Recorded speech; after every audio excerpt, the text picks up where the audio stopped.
Hi viewers, welcome to our channel. ప్రస్తుతం మనతో పాటు సీనియర్ జర్నలిస్ట్ దామ బాలా సార్ వారితో మాట్లాడదాం. నమస్కారం సార్. నమస్తే సార్, పవన్ కళ్యాణ్ గారికి డిప్యూటీ సీఎం అయితే కన్ఫర్మ్ అయినట్టు నిన్నే మనకు తెలిసిపోవడం జరిగింది. అయితే డిప్యూటీ సీఎం తో పాటు ఆయన హోమ్ అడిగారని కూడా కొన్ని వార్తలు రావడం చూసాం. మరి హోమ్ ఇచ్చారా లేకుంటే వేరే ఇంకేదైనా షాక్ ఇచ్చారా సార్? దీనిపైన మీ ఒపీనియన్? మామూలుగా నిన్నటి నుంచి కూడా పవన్ కళ్యాణ్కి డిప్యూటీ సీఎం అనేది చిరంజీవి గారు కూడా డిప్యూటీ సీఎం పవన్ కళ్యాణ్కి అనేసి ఒక ట్వీట్ చేశాడు. అట్లాగే అమిత్ షా కూడా డిప్యూటీ సీఎం పవన్ కళ్యాణ్ అని చేశాడు. అందుకనే ఆర్డర్లో కూడా ఫస్ట్ చంద్రబాబు ప్రమాణ స్వీకారం తర్వాత పవన్ కళ్యాణ్ ప్రమాణ స్వీకారం చేశాడు. క్లియర్గా మొత్తం ఈ కూటమి ఆర్డర్లో first Chandrababu, second Pawan Kalyan, third Lokesh. ఇది ఆర్డర్.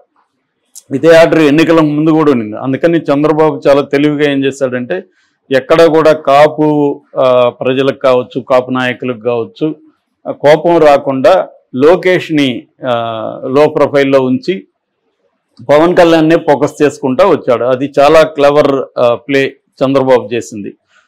లోకేష్ ని ఎక్కడ డామినేట్ చేయకుండా వేరే చోట్లకి లోకేష్ని తిప్పకుండా లాస్ట్లో మాత్రమే కొన్ని సభలకి లోకేష్ వచ్చాడు తప్ప బిగినింగ్ నుంచి కూడా లోకేష్ అండర్ ప్లే చేశాడు. ఎక్కడ కూడా పవన్ కళ్యాణ్ డామినేట్ చేయడానికో ఏ రకంగా కూడా లోకేష్ ప్రజెన్స్ ఎక్కడా లేదు. పవన్ కళ్యాణ్నే ఫోకస్ చేసుకుంటా వచ్చాడు. ఎందుకంటే ఆయన క్లియర్గా తెలుసు పవన్ కళ్యాణ్ బలం లేకుండా, పవన్ కళ్యాణ్కు ఉన్న సామాజిక వర్గాలు ఓటు షేర్ కాకపోతే, తమకి ట్రాన్స్ఫర్ కాకపోతే ఈ ఎన్నికల్లో మనం గెలవలేమనేది ముందు నుంచి చంద్రబాబుకి స్ట్రాంగ్గా ఉంది. అందుకని పవన్ కళ్యాణ్ క్లియర్గా పవన్ కళ్యాణ్నే ఫోకస్ చేసుకుంటా వచ్చాడు.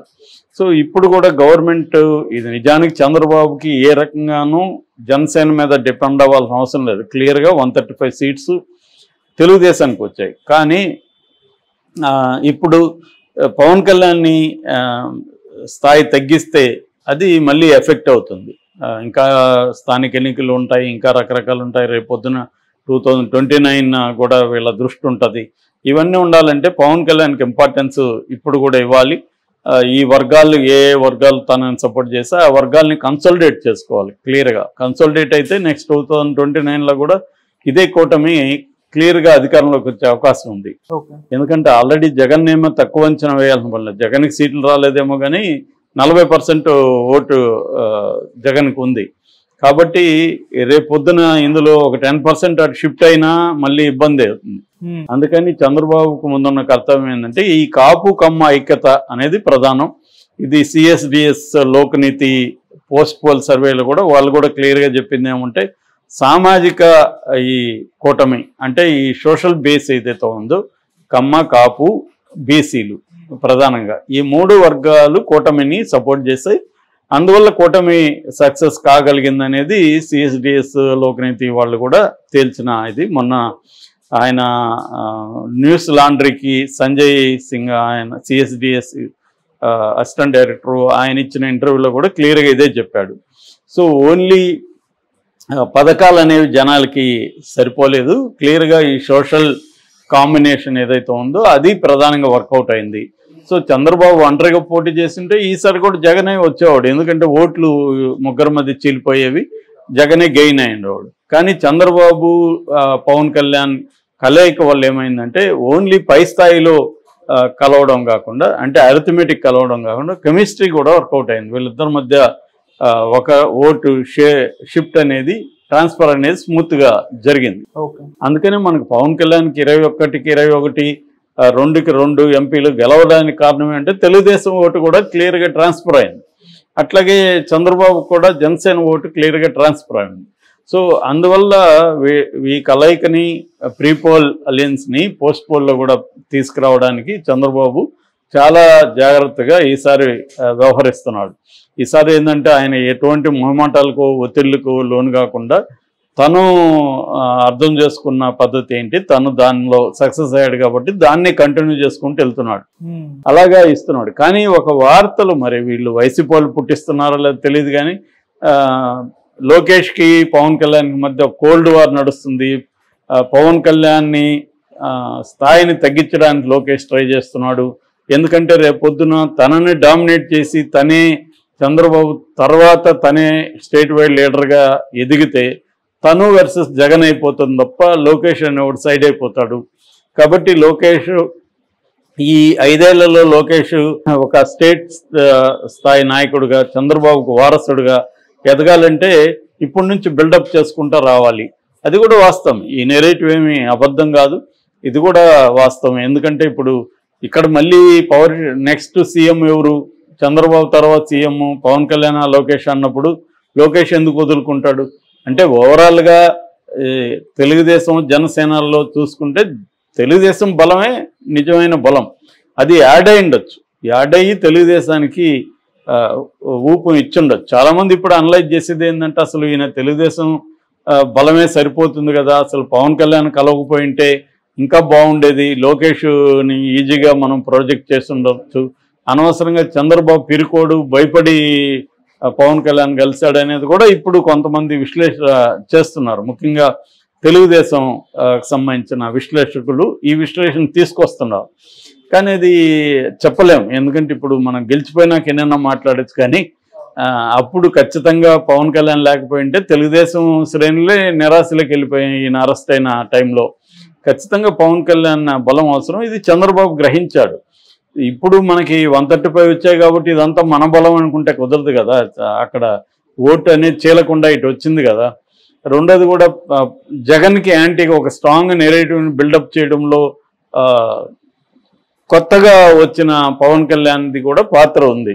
అంతకుముందు ఉన్నా కూడా ఆయన ఈ స్థాయిలో ఎప్పుడు జగన్కి యాంటీగా కన్సిస్టెంట్గా పవన్ కళ్యాణ్ ఎప్పుడు గతంలో చేయలేదు.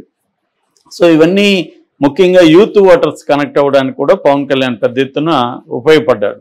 సో అందుకని ఒకవేళ లోకేష్కి అభిప్రాయం ఉండొచ్చు, ఉండడానికి కూడా అతని రీజన్స్ ఉన్నాయి. ఎందుకంటే లోకేష్ లీడర్షిప్ ఎదగాలంటే పవన్ కళ్యాణ్ ఒక అడ్డంకిగా మారే అవకాశం ఉంది. లోకేష్ ఒక కాంపిటీటర్గా ఉంటాడు. ఎందుకంటే పవన్ కళ్యాణ్కి ఛాన్స్ వచ్చినప్పుడు ఇప్పుడు ఉప ముఖ్యమంత్రి నెక్స్ట్ ముఖ్యమంత్రి కావాలని అనుకోడా పవన్ కళ్యాణ్, ఎందుకు లోకేష్కి ఇస్తాడు? సో రేపొద్దున తనే అవుదామని పవన్ కళ్యాణ్ అనుకోవడానికి గ్యారంటీ ఏముంది? సో అది లోకేష్కి ఇబ్బంది కావచ్చు. సో అందుకని లోకేష్ హోమ్ అడిగితే ఇవ్వలేదు. ఎందుకంటే హోమ్ ఉంటే చాలా డైనమిక్గా ఉంటుంది హోంశాఖ. రెండోది వైసీపీ వాళ్ళ మీద పగా ప్రతీకారం తీర్చుకునే మూడ్లో తెలుగుదేశం ఉంది కాబట్టి హోము పవన్ కళ్యాణ్కి ఇస్తే తనకి ఇబ్బంది. ఒకవేళ ఈ పగా ప్రతీకారాలు తీర్చుకోవడానికి కానీ పవన్ కళ్యాణ్ అడ్డుపడితే హోంశాఖ కాబట్టి తనకి ఇబ్బంది అనేది లోకేష్ అనుకున్నాడు. అందుకని పవన్ కళ్యాణ్ హోమ్ అడిగినా కూడా ఇవ్వలేదు అనేది ఒక వెర్షన్ ఉంది. కానీ నిజంగా పవన్ కళ్యాణ్ హోమ్ అడిగితే ఇవ్వకుండా ఉండే పరిస్థితి ఉందా అనేది ఇంకో ప్రశ్న. పవన్ కళ్యాణ్ నిజంగా అడిగి హోమ్ ఇవ్వకపోతే పవన్ కళ్యాణ్ ఖచ్చితంగా అట్ అవుతాడు. రెండోది పవన్ కళ్యాణ్కి మోడీ సపోర్ట్ కూడా గట్టిగా ఉంది. నిన్న కూడా మనం స్టేజ్ మీద చూసాం. వీళ్ళిద్దరిని అది పనిగా మోడీ వచ్చి చిరంజీవిని పవన్ కళ్యాణ్ చేతులు పట్టుకొని స్టేజ్ మీదకి తీసుకొచ్చి చేతులు లేపడం అనేది మనకు కనబడుతుంది. అంతకుముందు సభల్లో కూడా ప్రీ ఎలక్షన్ సభల్లో కూడా మోడీ పవన్ కళ్యాణ్తో ఉన్నంత క్లోజ్గా చంద్రబాబు తెలియదు. చంద్రబాబుతో అంటిముట్టనట్టున్నాడు, పవన్ కళ్యాణ్తోనే క్లోజ్గా ఉన్నాడు. క్లియర్గా మనకి ఢిల్లీలో కూడా పవన్ కళ్యాణ్కి ఎక్కువ ఇంపార్టెన్స్ ఇచ్చినట్టుగానే కనబడుతుంది. సో మోడీకి ఏంటంటే ఒక లాంగ్ టర్మ్ ప్లాన్ ఉంది. ఇక్కడ పవన్ కళ్యాణ్కి ఒక 20-25% ఉన్న కాపు సామాజిక వర్గం స్ట్రాంగ్గా వెనక ఉంది కాబట్టి కాపు సామాజిక వర్గాన్ని కమ్మ సామాజిక వర్గాన్ని కలిపితే అంటే పురంధరేశ్వరి జూనియర్ ఎన్టీఆర్ని తీసుకొచ్చి వాళ్ళిద్దరిని పెట్టి వీళ్ళని కమ్మ కాపు కలిపితే బీజేపీ ఒక స్ట్రాంగ్ బేసు రేపు ఆంధ్రప్రదేశ్లో ఉంటుంది అన్నది ఒక లాంగ్ టర్మ్ మోడీ ప్లాన్. అంటే రేపు పొద్దున్న లొకేషన్ని పక్కన పెట్టేసి ఈ కాంబినేషన్లోకి వెళ్ళగలిగితే మనం సక్సెస్ అవుతాం అనేది మోడీకి ఉన్న ప్లాన్. అందువల్ల ఇవన్నీ చంద్రబాబుకు తెలుసు. అందుకని ఇప్పటికిప్పుడు పవన్ కళ్యాణ్ కట్ చేస్తే ఇబ్బంది అవుతుంది, సమయం సందర్భం చూసుకొని చేద్దాము అనేది చంద్రబాబుకు ఉండొచ్చు. అందుకని నేను అనుకోవడం లోకేష్కి ఇష్టమున్నా లేకపోయినా పవన్ కళ్యాణ్ కానీ హోమ్ కానీ అడిగితే ఇవ్వను అనే పరిస్థితి చంద్రబాబుకు ఉండదు అనేది నా అభిప్రాయం. హోమ్ని పట్టుబట్టి ఉండకపోవచ్చు. ఎందుకంటే అతను ఇంతకుముందు కూడా చెప్పాడు నాకు వ్యవసాయం అంటే ఇష్టము, పర్యావరణం అంటే ఇష్టం అని కొన్ని ఇంటర్వ్యూలో చెప్పాడు. కాబట్టి అతనికి ఇప్పుడు పంచాయతీరాజ్ గ్రామీణాభివృద్ధి అటవీ పర్యావరణ శాఖ ఇచ్చినట్టుగా తెలుస్తుంది. ఇంకా అఫీషియల్గా అనౌన్స్మెంట్ రాలేదు, ఈరోజు వస్తుంది. సో ఇక కందులకి పర్యాటక శాఖ, కందుల రమేష్కి పర్యాటక అండ్ సినిమాటోగ్రఫీ ఇచ్చారు. సినిమాటోగ్రఫీ కూడా తెలివిగా పవన్ కళ్యాణ్ తన కంట్రోల్లో పెట్టుకున్నారు. ఎందుకంటే సినిమా ఇండస్ట్రీ అంతా కూడా రేపు పొద్దున తన కంట్రోల్లో ఉండాలి.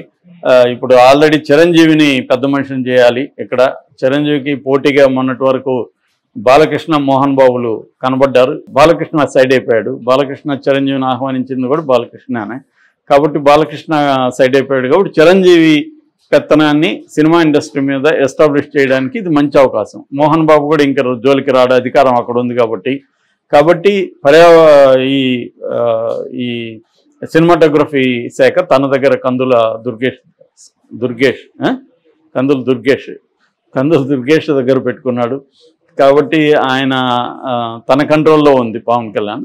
ఇక మూడవ శాఖ, 3 శాఖలు ఇచ్చారు కాబట్టి మూడోది సివిల్ సప్లైస్ నాదెండ్ల మనోహర్కి ఇచ్చారు. సో మంచి శాఖలే పెట్టుకున్నాడు పవన్ కళ్యాణ్. తనకి ఇష్టమైన నచ్చిన శాఖలు ఖచ్చితంగా నాకు తెలిసి Pawan Kalyan rural development, environment ఈ విషయాల్లో చాలా ఉంది చేయాల్సింది. రూరల్ డెవలప్మెంట్లో చాలా చేయాలి. అది పవన్ కళ్యాణ్ చేయగలడు. ఎందుకంటే ఆ రంగాల్లో వర్క్ చేస్తున్న మేధావుల లేకపోతే ఎన్జిఓల ఇవన్నీ కూడా పవన్ కళ్యాణ్కి ఆల్రెడీ ఐడియా ఉంది. ఎన్జిఓ సెక్టర్తో మేధావులతో పనిచేసిన అనుభవం గతంలో పవన్ కళ్యాణ్కి ఉంది. సో అదంతా ఇప్పుడు ఉపయోగపడుతుంది. ఖచ్చితంగా తన మార్క్ని పవన్ కళ్యాణ్ చూపించగలడని నేను అనుకుంటున్నాను. Okay sir, thank you so much sir.